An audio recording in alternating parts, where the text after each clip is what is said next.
I'm making this video today because you need a reminder that you don't have to explain yourself to anyone. You literally do not have to spend any of your energy or your time or your effort explaining yourself to people.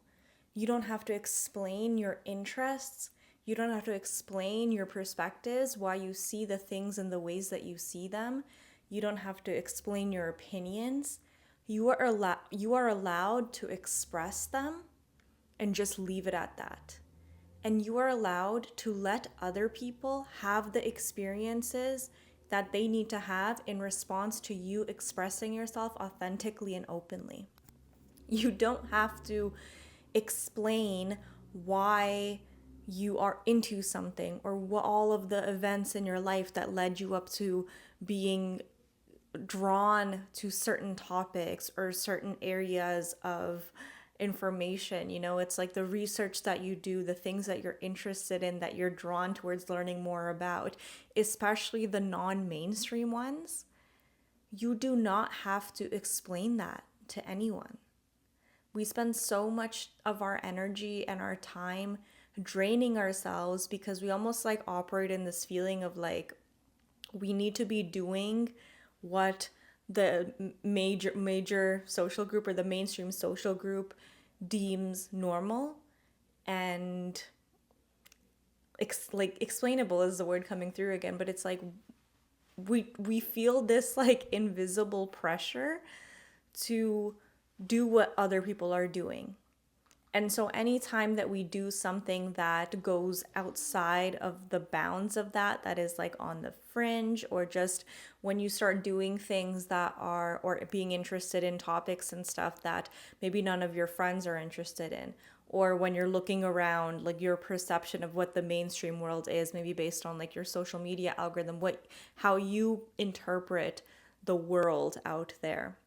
Whenever you're doing something that is not like completely fitting into that, we have this internal pressure and this like feeling like we're gonna get caught out or something at some point, and that someone's gonna like stop us and question us. And I'm not talking about like bad things or crime or anything. That's not what this is about. I'm talking about like, for example, for me, like just being really interested in the all of the information out there about aliens and galactic beings and ETs and UAPs. UAPs not so much, because that has like a different energy to it. It's like the government hearings and stuff recently. Garrett's more into that.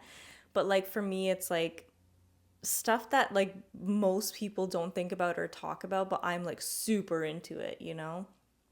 And or even just like when I was first kind of unraveling the skepticism that I had towards like energy work and frequency work, which is something that I am deeply connected to.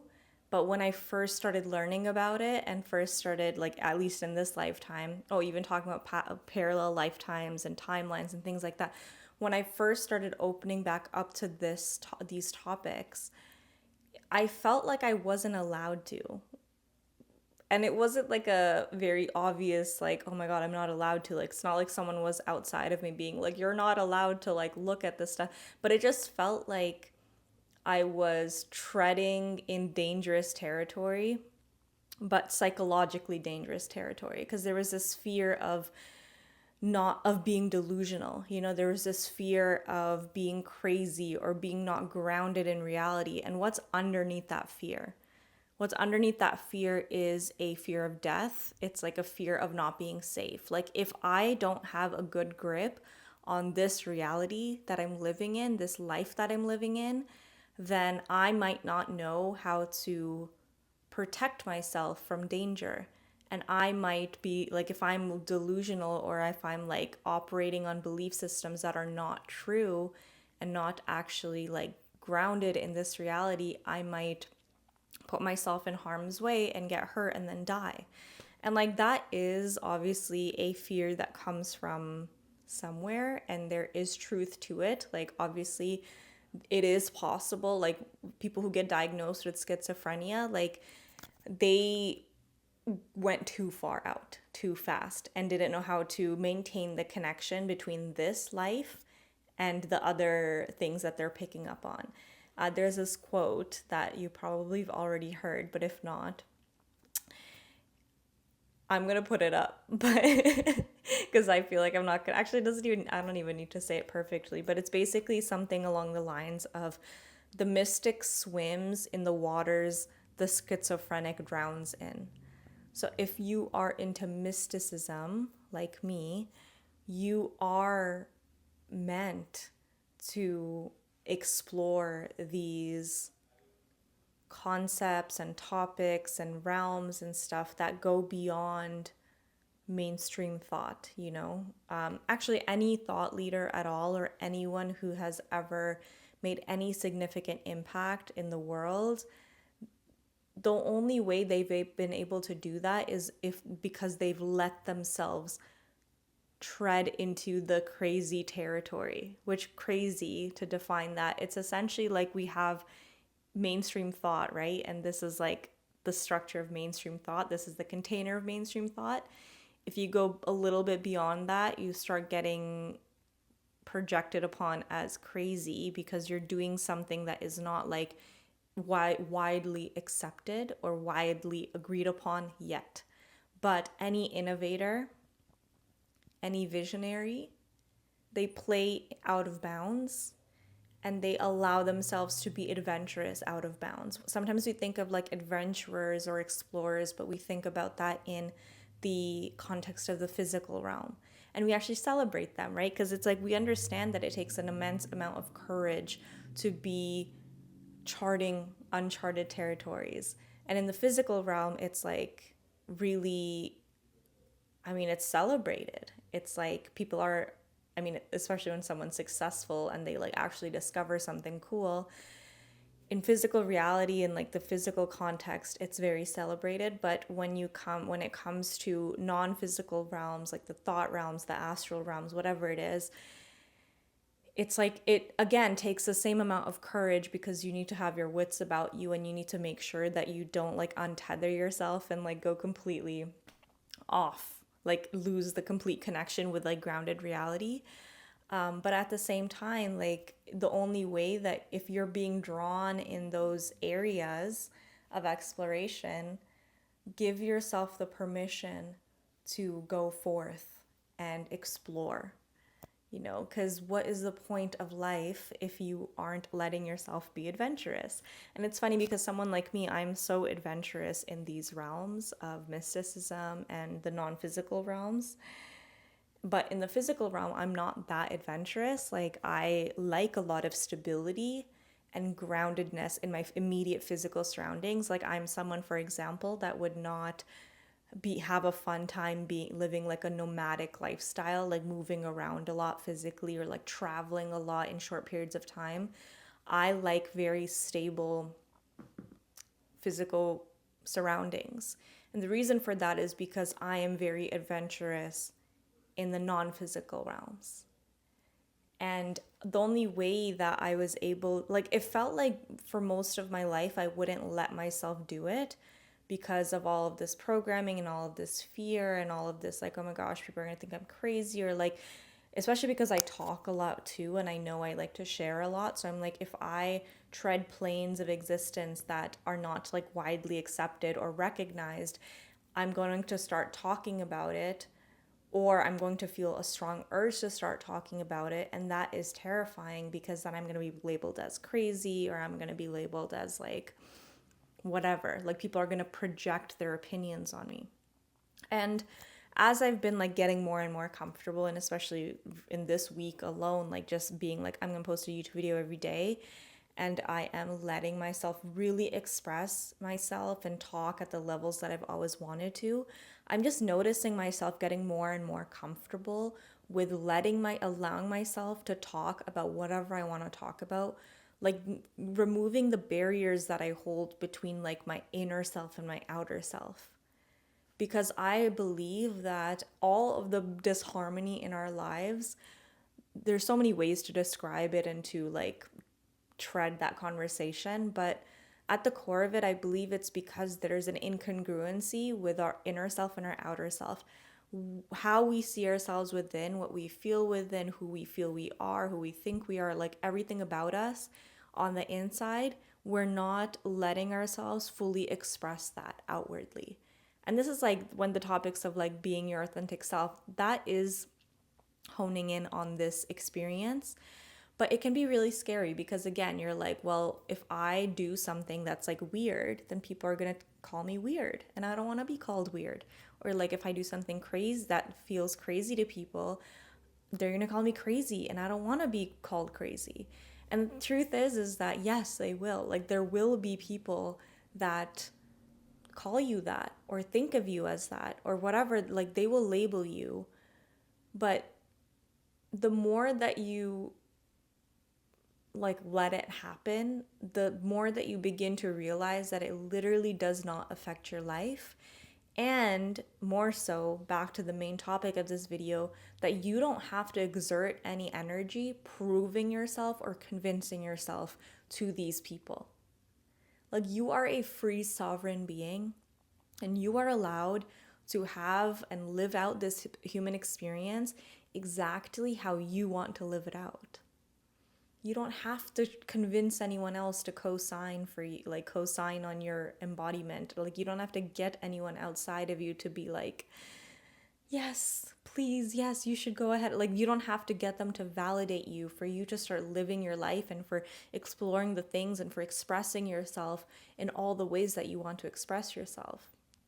The nuance here too is that people might not like it. Like what you fear is there is truth in that. Like there are going to be people who don't like what you're doing. They don't like your authentic self. They don't like what you're talking about or how you're dressing or blah, blah, blah. And they'll have opinions about it. But they're allowed to have opinions about it because they're also free sovereign beings and they are choosing to live a life where they like they're choosing to judge people or they're choosing to have those opinions and they're allowed to. You don't have to force them to stop having those opinions for you to just continue living your best life. You don't have to convince yourself. Like let them, it's not your responsibility to control other people's responses to you. Your only responsibility is to do what you want and then to continue doing what you want in the ways that you want to. And as I say that, I think about people who are like, oh, so that means you can just like cause harm and blah, blah, blah. If you want to cause harm in the world, you will receive that. Whatever energy you put out into the world, you will receive that energy back. So it's a self-balancing system, our reality. It's like the energy you put out is the energy you get back. So if you put out harm, you will receive that energy back to you in some way, shape, or form. And you can choose to continue doing what you're doing, but you might also then have to accept that that if you keep doing what you're doing and you keep putting harm out into the world, you're going to keep being on the receiving end of that energy as well.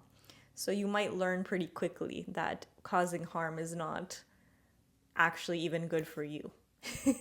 Like if you are someone who's like very rooted in selfishness, you'll realize even in that reasoning pathway that even for you, causing harm upon others is not beneficial even to you. So that's that side conversation that I just feel that people would think of as an objection to what I'm saying.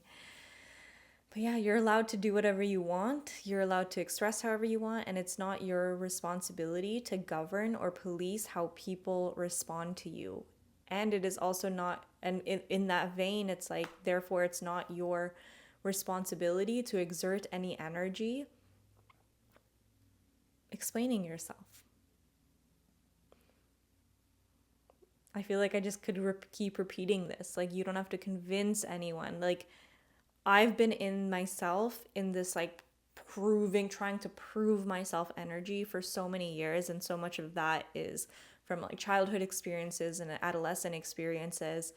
And in recent years, I've really been learning how to lean back, like energetically. If you are someone who is open and understanding and understands like energy bodies and like your field and can sense your field, you'll notice that when you're in a proving yourself energy, your energy field almost feels like tilted forward.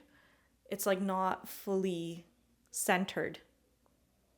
It's like forward. It's like it's almost like you're leaned forward because you're like, please, like understand me, please, like validate me. Like you're like needing, like proving yourself is like acting in ways that attempt or try to manipulate other people to invalidating you and telling you that it's okay for you to do what you're doing. You are needing to source external validation, so you're like in this proving yourself energy. So that had been a dominant state for me for many years of my life, and I still am working on it. But whenever I catch myself in that energy, I just like practice leaning back. I can do it physically sometimes, but it's really about bringing the energy field back. And just, I call it like the leaned back energy. And all of a sudden, when I do that, I just feel so much more centered in myself. I just feel so much more like grounded and like confident. Confidence and just like certainty within myself and who I am. Okay. And not certainty in outcomes. Like, this does not rely on like everything is going to go my way, but it's just this like self assuredness of like, you know what? Actually, when you're in this state, you actually don't even care as much about what happens externally because you have this like sense of self-assuredness that allows you to feel like no matter what happens, you're gonna be good because you know you're capable and you trust yourself because you know yourself and you give yourself permission to be yourself, and as a result, it's like you can trust. It's like this is so linked to self-trust. When you give yourself permission to trust yourself, or when you give yourself permission to be yourself and to really express your inner self outwards, you begin to notice over time how that begins, those like actions that you take from that space, how they begin to harmonize your life. And so over time, you begin to trust yourself more because you know that you can count on yourself, that when you act in a true alignment with your inner self and your inner ways of seeing, and you don't let yourself get manipulated by anyone outside of you, you don't let yourself shrink in response to anyone or anything outside of you, and you stay in that like centered lean back energy, and you let yourself be, and you trust yourself. Like when you start taking action from that place, I feel like that was very long-winded. You begin taking action from that place and you begin to see how the reality around you begins to harmonize. And then that becomes the evidence that makes it easier for you to continue doing so over time. But it all starts with making sure that you're not leaking energy trying to overly explain yourself. Like, obviously, I'm not like, you can have conversations with people if you feel like it. You know, if someone comes up to you and they're like, oh, I saw this thing that you posted. Like, what is that about? In that moment that they're questioning you about it, you can discern whether are they questioning you about it in a way that's open, like they actually are interested in what you're talking about, or are they questioning you more from like a gossipy energy of like, let's see what she has to say, like kind of like a kind of trying to like catch you off guard, or like trying to like just, you can feel the energy that they come from. Is it truly open, or is it like closed and kind of malicious and they have ulterior motives? You're intelligent, you're energetically intelligent enough, you're intuitive enough to feel into that in that moment. And then from there you can decide, are you going to exert energy having this conversation with this person and going further into what you expressed or what you shared or whatever they were referring to?